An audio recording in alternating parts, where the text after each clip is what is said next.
Madame, Monsieur, bonjour. Je suis très heureux de vous retrouver sur Télésud pour votre édition de la mi-journée de ce lundi 14 novembre, dont voici les principaux titres. 6 morts et plus de 80 blessés, c'est le bilan provisoire de l'attentat qui a eu lieu à Istanbul ce dimanche, plongeant le pays dans une immense détresse. Le président Macky Sall, comme de nombreux chefs d'État africains, a condamné l'attentat terroriste tout en exprimant ses condoléances au peuple turc. En Éthiopie, après l'accord de paix signé le 2 novembre dernier, les deux belligérants se sont entendus ce samedi pour laisser un accès humanitaire au Tigré ainsi que dans les régions voisines. Et nous terminerons cette édition par ce nouvel accord signé entre la France et le Royaume-Uni pour lutter contre les traversées de la Manche, source de tensions régulières depuis plusieurs années entre Paris et Londres. Je vous le disais, la Turquie, suite à l'attentat de dimanche dans le centre d'Istanbul qui a fait, selon les autorités, 6 morts et 81 blessés, a reçu des messages de dirigeants de plusieurs pays africains exprimant leurs condoléances pour les victimes de l'attaque. Retour sur ce drame avec Émeric Troignon. Comme cette riveraine de la rue Istiklal à Istanbul, de nombreux habitants de la ville sont horrifiés après l'attentat à la bombe qui a provoqué au moins 6 morts et plus de 80 blessés dans la capitale turque dimanche. Sur les lieux du drame, ce lundi, c'est la consternation. Des passants déposent des fleurs en hommage aux victimes. Cela fait près de 6 ans que la ville n'a pas été le théâtre d'une attaque terroriste. Selon les autorités du pays, la bombe aurait été déclenchée par une femme. Nous considérons qu'il s'agit d'un attentat terroriste dû à l'explosion d'une bombe déclenchée par un assaillant qui serait une femme, selon les premières informations.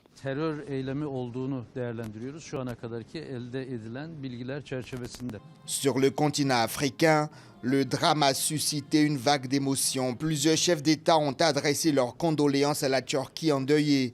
Le Nigérian Muhammadu Buhari, Hassan Sheikh Mahmoud de la Somalie, le Soudanais Abdel Fattah al-Burhan ou encore le président en exercice de l'Union africaine, le Sénégalais Macky Sall, ont tous dans leur message aux dirigeants turcs condamné cette attaque. Je condamne fermement l'attentat terroriste de ce jour à Istanbul. J'adresse mes condoléances émues au président Erdogan et au peuple turc ami. Paix à l'âme des victimes. Prompt rétablissement aux blessés. En Turquie, les enquêtes pour retrouver les responsables de cette attaque sont en cours. Les autorités du pays pointent du doigt les combattants du Parti des travailleurs du Kurdistan. Quiconque est à l'origine de ces incidents, peu importe qui cette personne est, à l'intérieur des frontières ou à l'autre bout du monde, nous trouverons cette personne. Tout comme nous avons trouvé d'autres terroristes. Et elle sera amenée en Turquie, traduite en justice, et elle devra rendre des comptes à tout prix.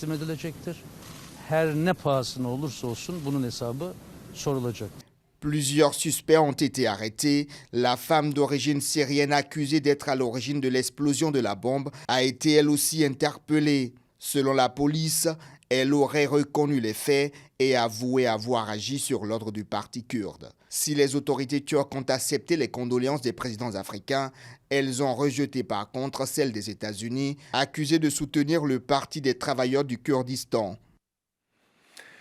Les principaux acteurs de la crise qui sévit dans l'est de la République démocratique du Congo devraient tenir des pourparlers de paix à Nairobi le 21 novembre prochain. La communauté des États de l'Afrique de l'Est a annoncé la nouvelle dans un communiqué de presse dimanche, mais n'a pas précisé qui était impliqué dans le dialogue ni combien de temps il durerait.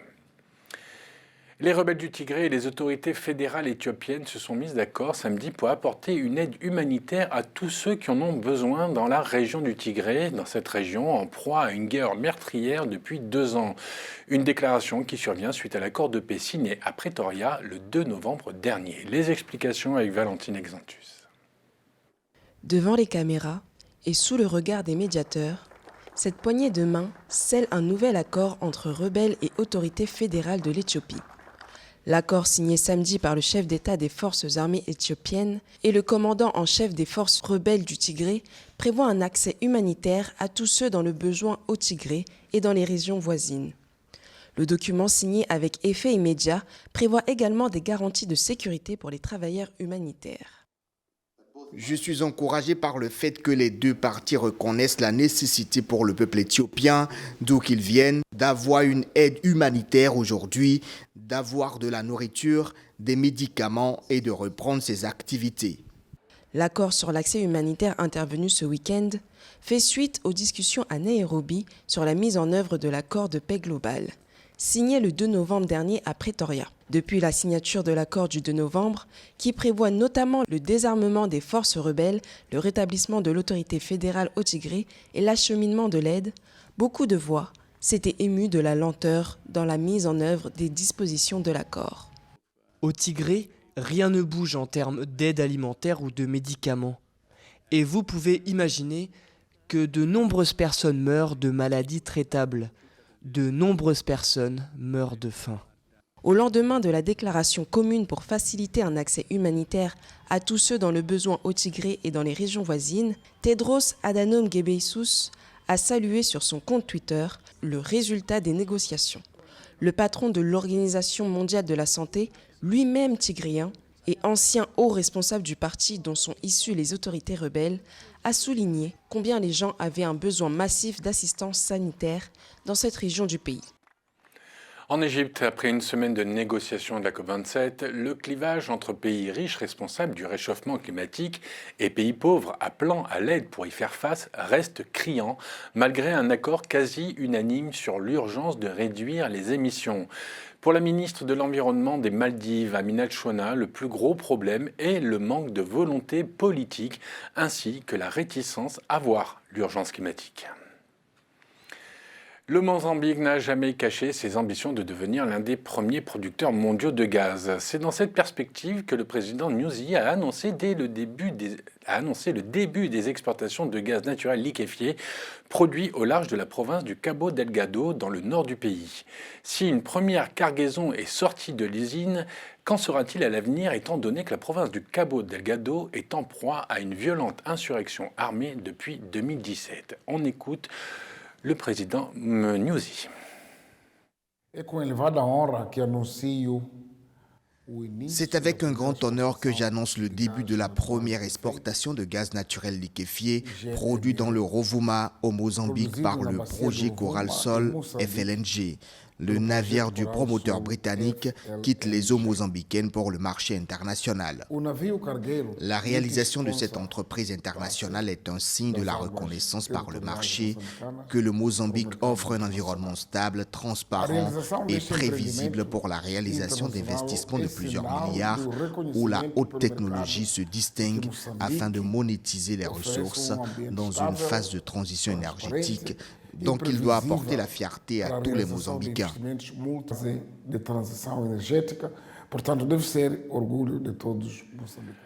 Au Congo, plus précisément dans le département de Pointe-Noire, le président Sassou Nguesso a procédé le 10 novembre à la remise en service de la centrale électrique à gaz de Djeno. Grâce à elle, 25 MWh vont être injectés dans le réseau électrique national, ce qui va sérieusement renforcer l'offre énergétique du pays. Les explications avec notre correspondant local, Louis-Marcel Satou.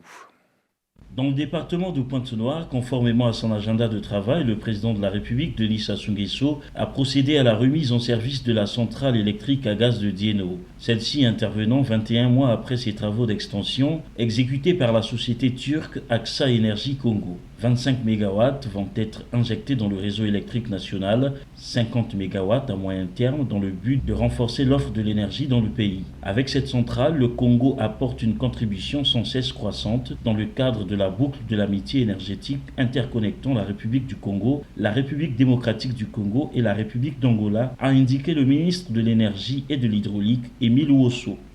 Les engagements pris par le Congo de réaliser avec la République démocratique du Congo et la République d'Angola une boucle d'amitié énergétique sont donc assis sur des bases solides et nous sommes à l'aise en offrant notre capacité à mutualiser notre production avec celle de ces deux pays amis au travers des réseaux mutualisés et sécurisés.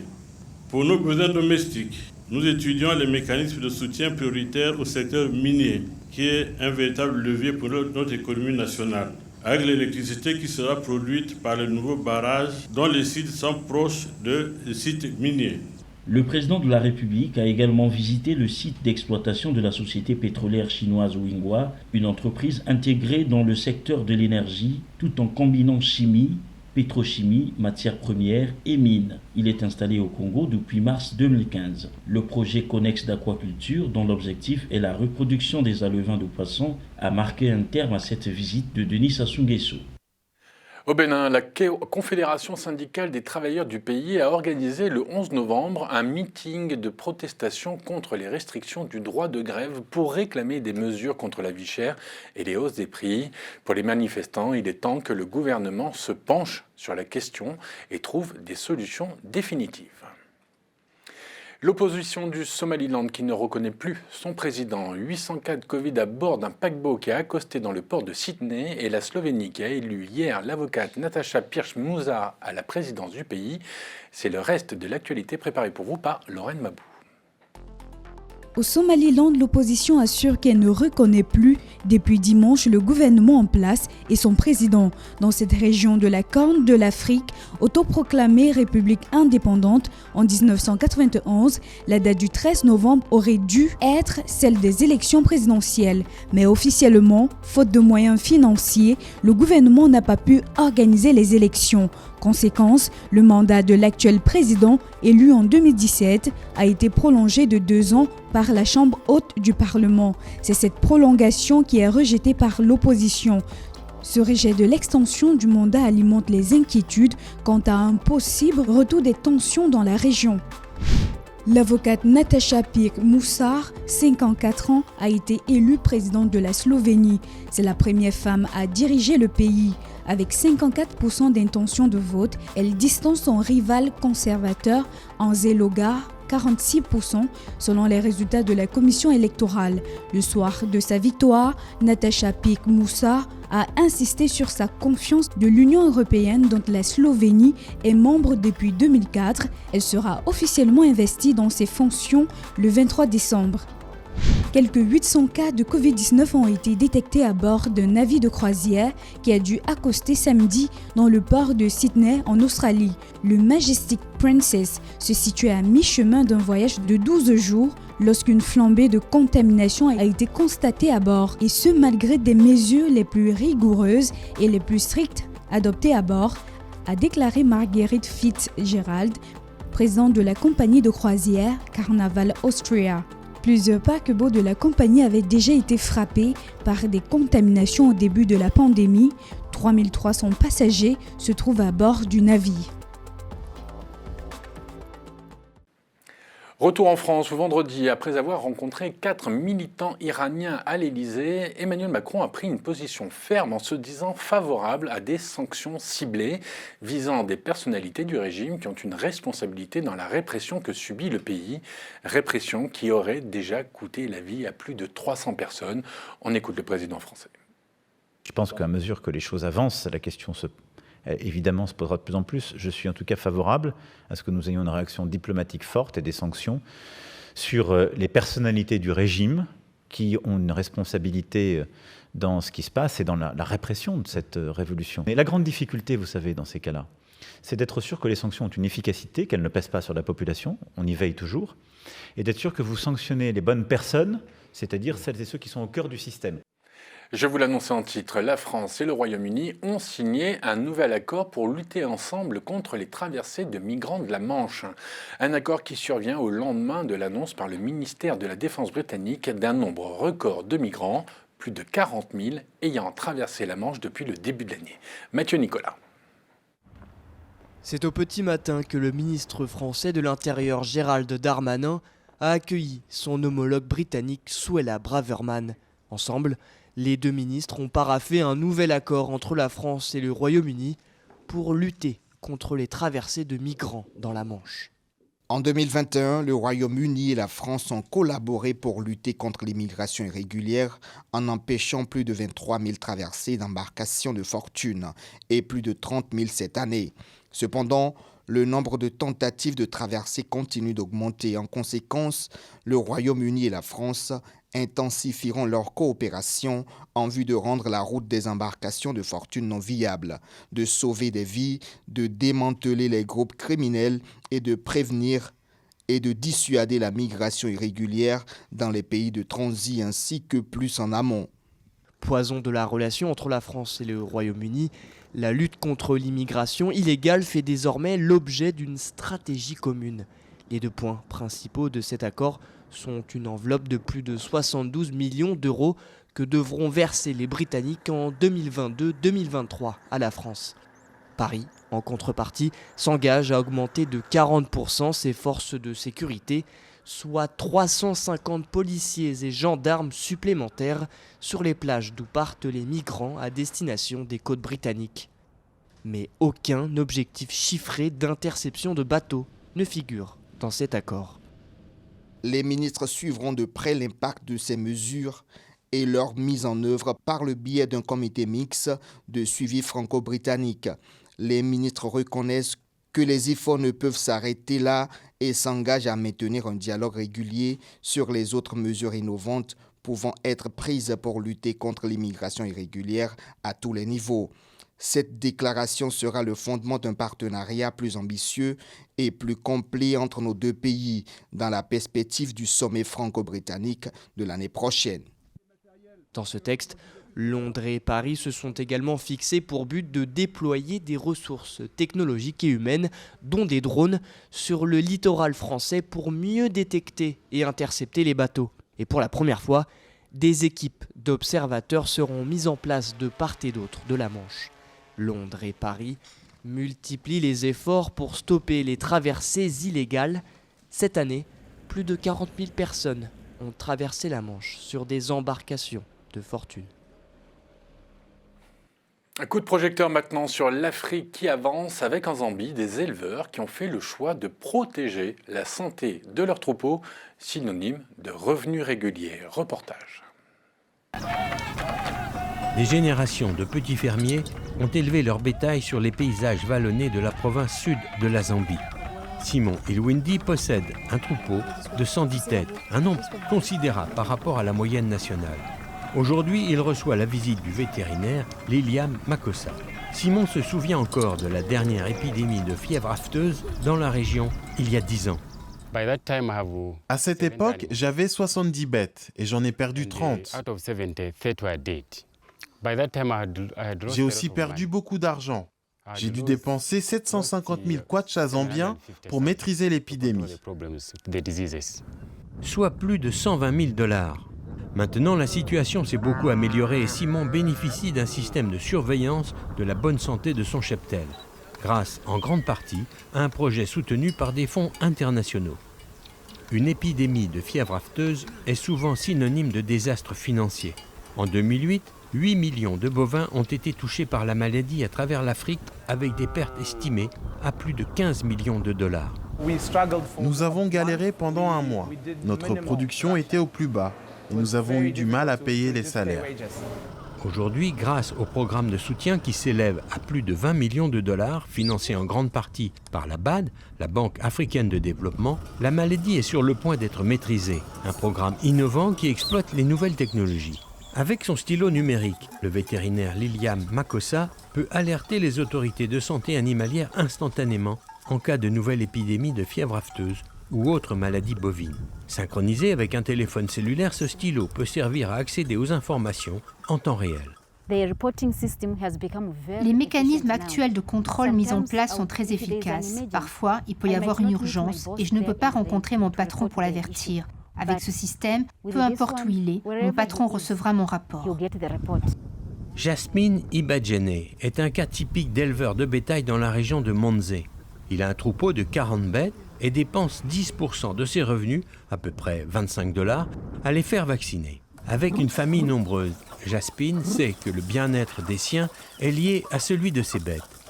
Si elles sont épargnées par la maladie, il pourra les vendre et réinvestir.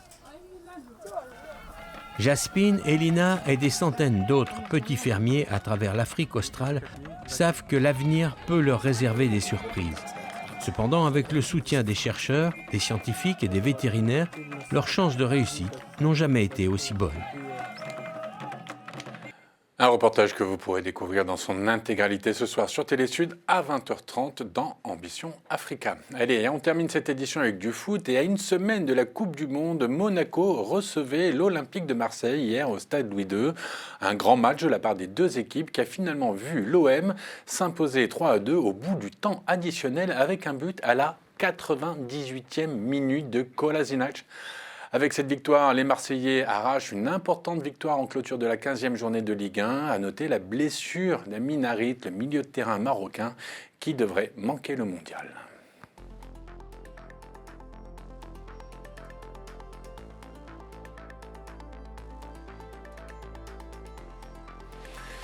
Et c'est la fin de cette édition. On se retrouve demain pour une nouvelle édition de la mi-journée. En attendant, comme d'habitude, continuez à vous informer en regardant Télé Sud. À demain, bonne journée à tous.